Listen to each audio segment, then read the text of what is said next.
성경이 일관되게 우리에게 말씀해 주고 계시는 것 가운데 하나가 뭐냐면, 우리가 정말로 예수를 믿고 구원을 받았다면 더 이상 죄의 종노릇 하지 않고 죄를 짓지 않고 사는 것이, 또 의롭고 거룩하게 사는 것이 정상이라는 것입니다. 진짜로 예수를 믿게 되면 죄를 짓지 않게 되는 이유는, 그 첫 번째가 죄의 대가가 무섭다는 것을 알게 되기 때문입니다. 영원한 하나님의 나라가 있고 또 하나님의 심판이 있다는 것을 알게 되기 때문이죠. 그래서 죄의 유혹이 있을 때 그것에 대한 경계석이 세워지는 거죠. 그러나 이렇게 하나님의 심판이 있고 영원한 하나님의 나라가 있고 죄를 지으면 그래서 영원한 지옥 형벌 가운데 간다는 것을 아는 것만으로는 죄를 짓지 않고 사는 동기로는 충분하지 못하다는 겁니다. 우리가 정말로 다급해지면, 정말로 내가 느낄 때 이것이 죽고 사는 문제라고 여겨지면, 영원한 심판이 있고 하나님 나라가 있고 지옥 형벌이 안다고 하더라도 우리가 죄의 유혹 앞에 타협해 버리고 넘어지는 일이 생기게 되죠. 성도들이 죄를 짓지 않게 되는 이유는 죽고 난 다음에 심판이 있고 또 지옥이 있어서만이 아니라, 지금 당장 내가 죄를 지을 때 이 땅에서 그러한 지옥의 고통을 겪게 되기 때문입니다. 그 지옥의 고통이 무엇입니까? 하나님과의 친밀함이 깨져버린다는 겁니다. 하나님과의 친밀함을 잃어버린다는 거예요. 오늘 시편 17편을 읽어보면 다윗이 하나님 앞에 하는 말이 이겁니다. 나는 절대 죄를 짓지 않았습니다. 하나님이 다 살펴보셨지 않습니까? 나는 입술의 말로도 죄를 짓지 않았습니다. 그런 고백을 하고 있어요. 그런데 이 고백을 쭉 읽어보면 우리가 무엇을 알 수 있냐면, 다윗이 하나님과 얼마나 친밀한 교제 속에 있었는지를 또한 알게 된다는 겁니다. 그러니까 성도가 거룩하게 살고 의롭게 사는 길에는 무서운 죄의 대가가 있다는 것을 아는 것과 하나님과의 친밀함, 이 두 가지가 반드시 함께 있어야 한다는 것입니다. 죄를 안 짓는 것과 하나님과 실제로 친밀히 교제하는 것은 절대로 뗄 수 없다는 거죠. 말씀을 몇 구절 살펴보겠습니다. 3절을 보면, 주님께서는 나의 마음을 시험하여 보시고 밤새도록 신문하시며 샅샅이 캐어 보셨지만 이라고 다윗이 말하는데, 여기서 우리가 무엇을 알 수 있냐면, 하나님은 다윗에게 있어서 자신에게 임하셔서 자신의 언행 심사를 다 살펴보시는 하나님이었다는 거예요. 하나님이 멀리 떨어져 계시는 하나님이라면 어떻게 다윗의 말과 행동과 마음과 그의 삶을 다 알 수 있겠어요? 하나님은 다윗과 함께 계셔서 다윗의 모든 것을 알고 계시는 하나님이셨어요. 6절을 보면, 하나님 내가 주님을 부르니 내게 응답하여 주십시오. 귀 기울이셔서 내 아뢰는 말을 들어주십시오. 그러니까 다윗에게 하나님은 자신이 기도할 때 하나님은 들으시고 응답하시는 하나님이셨다는 겁니다. 그러니까 무슬림들이 하루에 5번씩 기도하는 그런 기도가 아니었어요. 하나님과의 친밀함 가운데 드려지는 기도였다는 겁니다. 7절은 주님의 미쁘심을 크게 드러내 주십시오. 우리 개역개정을 보면 주의 기이한 사랑으로 표현되어 있는데요, 다윗은 하나님의 사랑이 얼마나 기이하고 놀라운지를 경험하고 살았다는 이야기입니다. 8절을 보면, 주님의 눈동자처럼 나를 지켜주시고 주님의 날개 그늘 아래에 나를 숨겨주시고, 그러니까 다윗에게 하나님은 하나님께서 날개로 품어주시고 또 눈동자같이 지킨다는 말은 무슨 말이냐면, 여러분 눈꺼풀 있잖아요. 우리 눈꺼풀, 눈에 뭔만 하나 살짝 들어온 것 같아도 우리 즉시 눈꺼풀이 감아져 버리잖아요. 그렇게 하나님은 우리를 눈동자같이, 다윗을 눈동자같이 즉각적으로 지키시고 보호해 주심으로 반응하시는 하나님이었다는 겁니다. 15절에 나는 떳떳하게 주님의 얼굴을 뵙겠습니다. 깨어나서 주님의 모습을 뵐 때에 주님과 함께 있는 것만으로도 내게 기쁨이 넘칠 것입니다. 다윗은 정말로 주님의 얼굴을 뵙는 것처럼 깊이 교제하고 또 가까이 교제했던 사람이었습니다. 이것이 다윗이 누렸던 놀라운 축복이고 또한 성도들이 누리게 되는 놀라운 축복인 것이죠. 다시 이것은 단지 다윗만 성경은 그렇게 증언하고 있지 않습니다. 성경에 기록된 모든 하나님의 사람들이 이 다윗과 동일한 정도의 차이는 있을 수 있겠지만 다윗과 동일한 이 은혜를 누렸다는 것입니다. 분명히 이 하나님의 사람들은 이 땅에서 세상의 여러 가지의 형태의 복도 받았어요. 하지만 그들이 한결같이 공통적으로 누렸던 축복은 뭐냐 하면 하나님이 함께 하신다는 이 놀라운 축복을 누리고 살았다는 겁니다. 창세기 21장에 보면 아비멜렉이 아브라함에게 이런 말을 합니다. 22절인데요. 그때의 아비멜렉과 그 군대 장관 피골이 아브라함에게 말하여 이르되 내가 무슨 일을 하든지 하나님이 너와 함께 계시도다. 믿지 않는 사람들이 아브라함을 보니까 하나님이 함께 하신 것이 너무 분명한 거예요. 창세기 26장 3절에 이 땅에 거류하면 내가 너와 함께 있어 내게 복을 주고, 이것은 이삭에게 주신 하나님의 말씀입니다. 창세기 31장 3절에는 여호와께서 야곱에게 이르시되 내가 너와 함께 있으리라. 창세기 39장 2절에는 여호와께서 요셉과 함께 하심으로 그가 형통한 자가 되어라고 말씀합니다. 그러니까 하나님의 사람들은 한결같이 하나님이 함께 하시는 이 은혜와 축복을 누리고 살았다는 겁니다. 이것이 성도가 누리는 가장 놀라운 축복입니다. 이 복을 예수 그리스도 안에서 우리가 누리게 되는 복이라는 거예요. 마태복음 28장 20절 마지막 부분에 예수님께서 제자들에게 이런 약속을 하십니다. 내가 세상 끝날까지 너희와 항상 함께 있으리라. 이것은 제자들에게만 주신 약속이 아니고 예수를 믿는 저와 여러분에게 하나님이 주신 약속입니다. 여러분, 성도가 죄를 짓지 않게 되는 이유가 여기에 있습니다. 이 놀라운 축복, 그러니까 하나님과의 이 놀라운 친밀함이 죄를 지으면 깨져버려요. 우리가 죄를 짓는 순간 그 즉시 하나님과의 친밀함이 다 사라지고 마음의 평강도, 마음의 기쁨도, 마음의 담대함도, 또 마음 안에 있는 믿음도, 기쁨도, 소망도, 사랑도 다 깨져버립니다. 이것이 성도가 이 땅에서 경험하는 지옥의 고통이라는 거예요. 여러분, 성경에서 말하는 그 지옥의 실체는 더 이상 하나님의 은혜가 덮여지지 않는 곳입니다. 하나님의 자비가 더 이상 허용되지 않는 곳이에요. 꼭 죽고 난 다음에 지옥을 경험하는 게 아니에요. 이 세상을 사는데 하나님이 함께 하신 것 같지 않고 하나님의 은혜가 덮여지지 않아서 무슨 일을 하더라도 내 마음에는 평강이 없고 내 마음에 기쁨이 없고 내 마음에 사랑이 없고 내 마음에 믿음도 없고 소망도 없으면 그것이 지옥인 겁니다. 내가 여러분 사업이 잘 돼서 한 달에 수억씩 매출을 달성을 해도 내 마음에 깨어져 버린 평강, 내 마음에 깨어져 버린 기쁨, 그래서 내 마음을 차지하는 건 여전히 두려움과 여전히 죄의 종로로 담으로 인하여서 묶여 있고 상처에 붙잡혀 있고, 그것이 지옥이라는 겁니다. 요한복음 3장 16절, 여러분 잘 아시는 말씀이죠. 하나님이 세상을 이처럼 사랑하사 독생자를 주셨으니 이는 그를 믿는 자마다 멸망하지 않고 영생을 얻게 하려 하심이니라.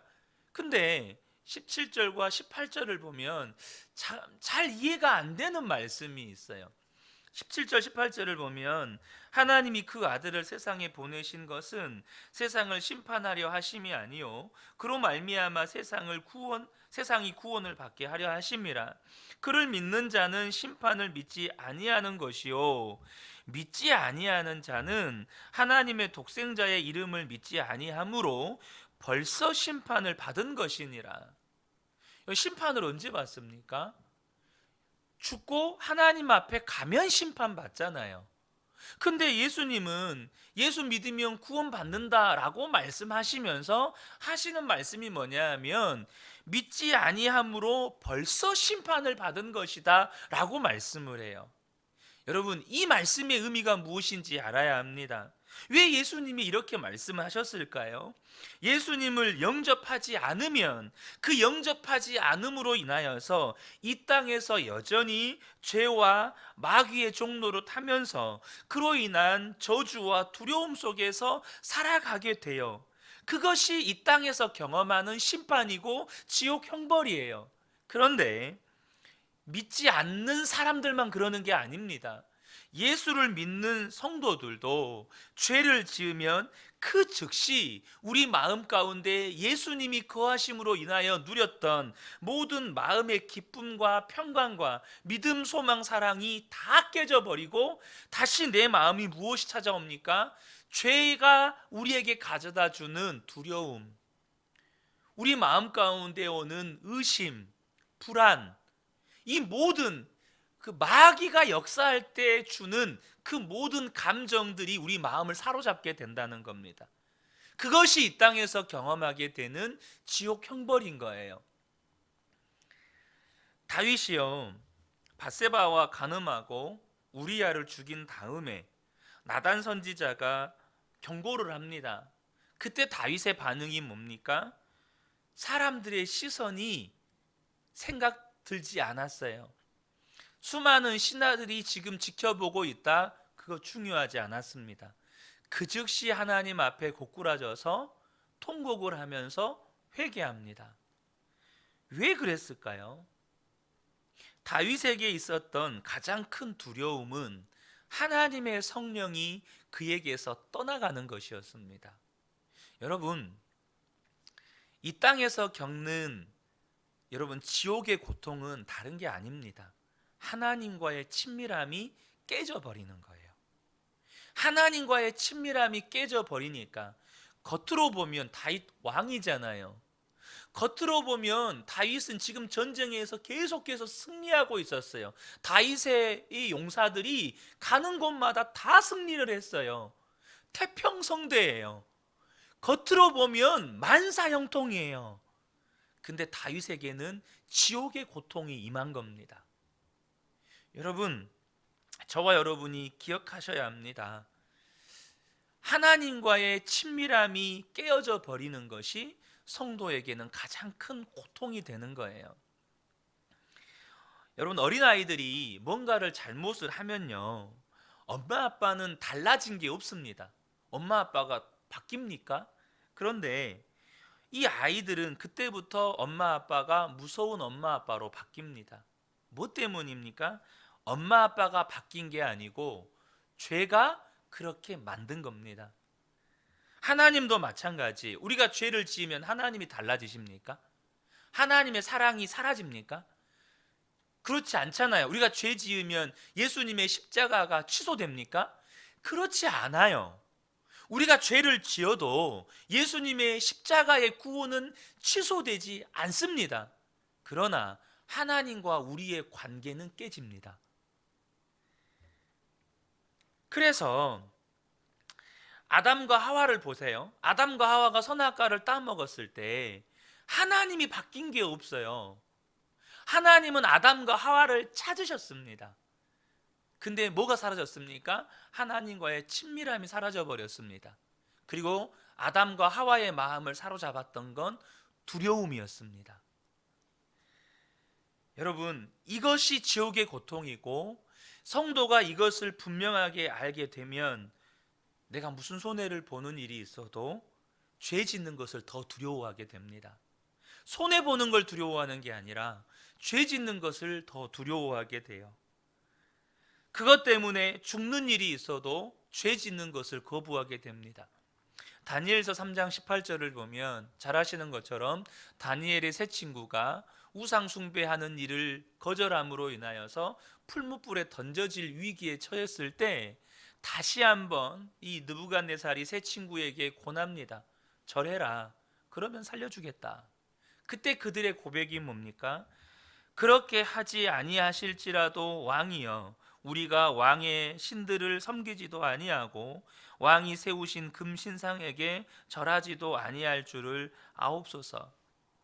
하나님이 우리를 구해 주실 겁니다. 하지만 하나님이 구해 주시지 않는다고 할지라도, 이 말이 뭡니까? 우리가 저 풀무불에 죽는다고 할지라도 우리가 죄 짓는 일만은 하지 않을 겁니다. 내가 죽는 고통보다 우리는 지옥 고통이 더 두렵습니다. 사랑하는 성도 여러분, 이 믿음이 저와 여러분에게 부어지기를 축복합니다. 하나님과의 진짜 교제를 알고 나면 죽음보다 두려운 건 하나님과의 교제가 끊어지는 겁니다. 하나님과의 친밀함을 진짜 알게 되면 우리가 죽음보다 두려운 게 하나님과의 관계가 끊어지는 일이에요. 계시록 12장 11절을 보면 그 믿음의 성도들이 어떤 성도들인지에 대한 이야기가 나오는데요. 또 우리 형제들이 어린 양의 피와 자기들이 증언하는 말씀으로써 그를 이겼으니 그들은 죽기까지 자기들의 생명을 아끼지 아니하였도다.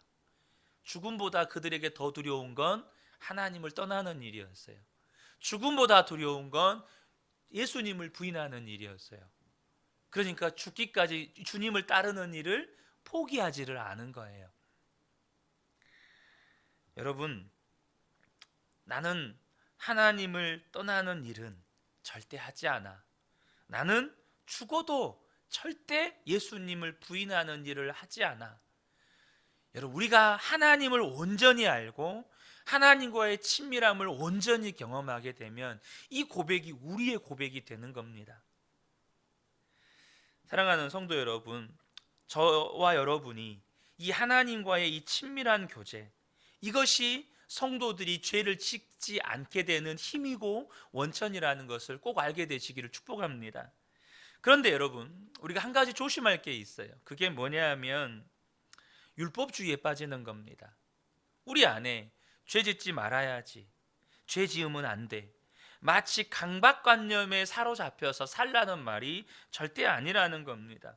죄 짓지 마, 죄 지으면 벌 받아, 마치 완벽주의자처럼 율법주의자처럼 살라는 말이 아니라는 거예요. 그것은 병적인 증상이죠. 죄 짓지 말아야지, 이게 죄일까 저게 죄일까, 이렇게 사는 건 하나님의 계획이 아닙니다.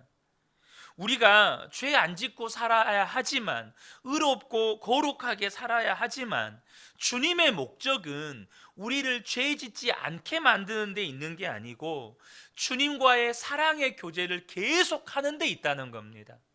예수님께서 왜 이 땅에 오셔서 십자가에 죽으셨냐면 죄의 문제를 해결하는 것 자체가 목적이 아니고 죄의 문제를 해결해서 하나님과 화목함을 이루게 하기 위함이에요. 십자가의 목적은 하나님과 우리 사이에 막힌 담을 허물기 위함입니다. 죄 자체를 해결하는 게 목적의 전부가 아니라는 겁니다. 하나님과 화목하기 위해서 죄의 문제가 해결되어야 하지만 십자가의 궁극적인 목적은 우리와 하나님과의 화목이라는 거예요. 여러분, 율법주의자들이 얼마나 철저했습니까? 죄 안 지어야지, 너 죄 지은 거 없어? 여러분, 이건 하나님의 계획이 아닙니다. 하나님의 계획은 우리가 예수님 안에 거하는 것입니다. 그래서 하나님과 친밀하게 교제하게 되면 죄를 짓지 않게 되는 거예요. 죄를 안 지으려고 노력해서 안 지어지는 게 아닙니다. 요한복음 15장 4절과 5절을 보면 내 안에 거하라, 나도 너희 안에 거하리라. 나는 포도나무요 너희는 가지라. 그가 내 안에 내가 그 안에 거하면 사람이 열매를 많이 맺나니 나를 떠나서는 너희가 아무것도 할 수 없음이라. 예수님 안에 거하면 그것으로 충분한 겁니다.